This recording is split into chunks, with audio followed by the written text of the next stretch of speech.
हम ही को कातिल कहेगी दुनिया और हमारा ही कत्लेआम होगा।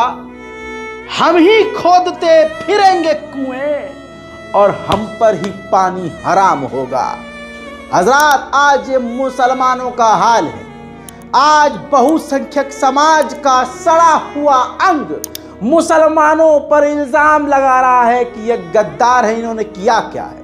और इल्जाम वही लगा रहे हैं जिनके माँ बाप दादा दादी का सीधा कांटेक्ट, खूनी कांटेक्ट सावरकर और गोडसे से है।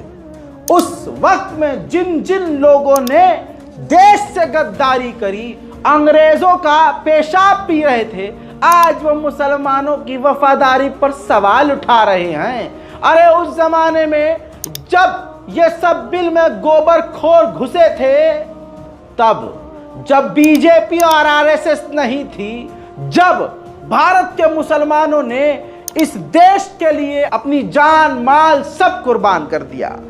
आज आजादी के इस अवसर पर जो हम 15 अगस्त मनाते हैं और इस पूरे महीने को जो आधा महीना निकल चुका है, कोशिश मेरी ये है कि अब आने वाला पूरा ये महीना, बल्कि आने वाला पूरा साल आपको ये सीरीज देता रहूं कि भारत के वो मुसलमान आपको बताता रहूं जिन्होंने भारत के लिए अपनी जान कुर्बान कर दी। दोस्तों, ऐसे ही एक शहीद आजम नवाब मज्जू खान की कहानी।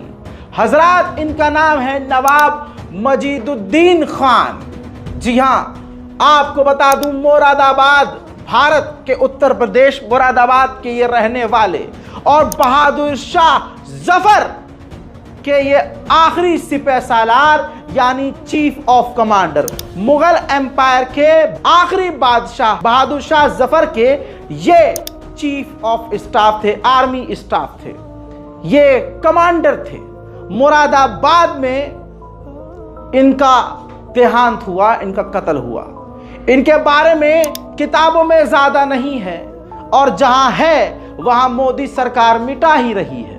लेकिन अभी हम अंधभक्तों के अब्बा जिंदा हैं, कुरेद कुरेद कर निकालेंगे, वो नीचे तक का जोर लगाकर मिटाएंगे और हम अपने पुरखों की शहादत दुनिया को बताएंगे। साल था 1857। मुरादाबाद में नवाब मज्जू खान मौजूद थे और 1857 में और उनसे पहले भी अंग्रेजों ने मुरादाबाद में कई बार हमला करने की कोशिश की, घुसपैठ करने की कोशिश की, लेकिन नवाब मज्जू खान ने अपनी पूरी ताकत और अपने साथियों के साथ मिलकर उनको कई बार हराया, अंग्रेजों को तोड़कर फेंक दिया। इतना ही नहीं, पहले ही आंख क्लियर कर दूं कि मज्जू खान की फौज में देश के लिए लड़ने वाले सिर्फ मुसलमान नहीं थे, हिंदू भी भारी मात्रा में शामिल थे। तभी भारत के लिए, भारत की आज़ादी के लिए वो लड़ते रहे। एक कमाल की बात और जाननी है, पूरे भारत पर अंग्रेजों का कब्जा हो चुका था, लेकिन हमारे मुरादाबाद में कब्जा नहीं कर पाए थे। कर भी रखा था तो वहां उन्होंने कोई अपना लीडर नहीं चुना हुआ था, क्योंकि मुरादाबाद में अंग्रेजों की पकड़ मजबूत नहीं थी, क्योंकि वहां पर नवाब साहब अपनी पूरी नवाबी से तैनात थे। नवाब मज्जू खान ने कई बार अंग्रेजों की सेना का सामना किया, हत्ता कि एक बार इस तरह से पलटवार नवाब मज्जू खान की सेना ने और नवाब मज्जू खान ने अंग्रेजी सेना पर किया कि सेना अंग्रेजों की नैनीताल की पहाड़ियों में जाकर छिप गई।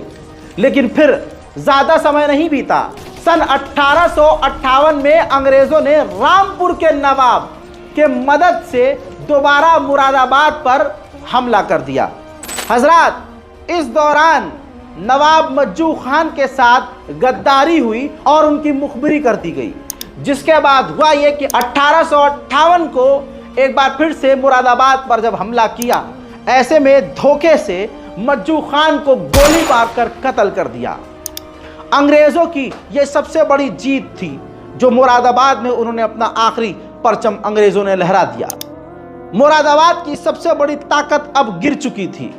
ऐसे में दूसरे मुसलमानों के लिए, दूसरे फ्रीडम फाइटर्स को एग्जाम्पल दिखाने के लिए उनके अंदर खौफ पैदा करने के लिए अंग्रेजों ने पहले नवाब मज्जू खान, शहीद नवाब मज्जू खान को भट्टी में डालकर जला दिया। उसके बाद नवाब साहब के हाथी के पैर में उनकी लाश को जंजीर से बांधा गया। फिर पूरे मुरादाबाद में नवाब साहब की लाश को घसीटा गया और अंग्रेजों ने यही कहानी खत्म नहीं करी। उसके बाद उनके लाश को, उनके जनाजे को पुत्तन शहीद मस्जिद जो मुरादाबाद में मौजूद है, पुत्तन शहीद मस्जिद के पीछे इमली के पेड़ से कई दिनों तक के लिए लटका दिया। आज भी ये तस्वीर देख लीजिए, मुरादाबाद में ये कब्रिस्तान के अंदर मौजूद ये इमली का पेड़ आज भी मौजूद है और नवाब मज्जू खान की शहादत की गवाही दे रहा है।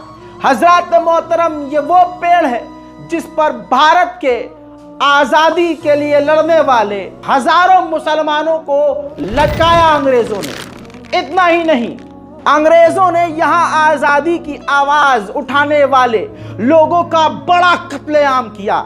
यहां के कब्रिस्तान में बहुत से स्वतंत्रता संग्राम सेनानियों की कब्रें आज भी मौजूद हैं, आप अपने आप जाकर देख सकते हैं। इसलिए इस इलाकों को गल शहीद कहा जाता है, जिसका मतलब यह है कि शहीदों की मिट्टी। लेकिन गल शहीद का एक और मतलब है जो मुरादाबाद के लोकल लोगों ने बताया है। गल शहीद का मतलब यह है कि इस इलाके में उस पेड़ के पास जो भी देश की आजादी के लिए लड़ता था, आवाज उठाता था, उसका गला काट देते थे अंग्रेज। गला काट काट कर इस जगह का नाम गल शहीद कब्रिस्तान पड़ गया। आपकी स्क्रीन पर यह हमारे मुसलमान कौम के आन बान शान नवाब मज्जू खान की कब्र है जो आज खस्ता हाल मुरादाबाद में है। मैं मांग करता हूं योगी सरकार से, मांग करता हूं मोदी सरकार से, मानता हूं इसके बावजूद कि ये कुछ नहीं करेंगे क्योंकि मुसलमानों से इनको हमेशा तकलीफ, लेकिन फिर भी मांग करूंगा कि अगर सच में आप ईमानदार हैं तो नवाब मज्जू खान की मज़ार को अंतर्राष्ट्रीय लेवल पर बनाइए, दिखाइए, उस पूरे इलाके का सौंदर्यकरण कीजिए और हाँ, बेचिएगा कुछ नहीं। गजब बेइज्जती है। नवाब मज्जू खान ही नहीं, उस पेड़ पर हजारों फ्रीडम फाइटर्स को लटकाया गया। नवाब मज्जू खान के साथ हिंदू, मुसलमान, सिख, ईसाई तमाम लोगों ने शहादत दी और आज नवाब मज्जू खान को दुनिया भुला चुकी है। हकीकत यह है कि मैं मुसलमान होकर खुद नहीं जानता था, तो आप क्या ही जानते होंगे। सच एक्सेप्ट करना जरूरी है। जागरूक कीजिए दुनिया और देश को और बताओ अंधभक्तों को कि सुनो, जिन अपने बाप पर उंगली उठा रहे हो, हमारे ही बाप दादाओं ने इस देश की मिट्टी के लिए कुर्बानियां दी हैं, कुर्बानियां। इस रिपोर्ट को शेयर जरूर कीजिएगा, अपने व्हाट्सएप पर स्टोरी लगाइएगा, कोई नहीं है इस पर कॉपीराइट, दोबारा से इसको कहीं भी अपलोड कीजिए। और साथ ही आप अगर चाहते हैं कि ये सीरीज पूरे साल चले तो खुदा की कसम आप कमेंट करेंगे, मैं काम करूंगा। रज़ाग्राफी अनस्क्रिप्टेड हमारे इस चैनल को सब्सक्राइब कीजिए ताकि इसी तरह की रिपोर्ट्स आपके सामने मैं लाता रहूं, छांट छांट कर। जय हिंद।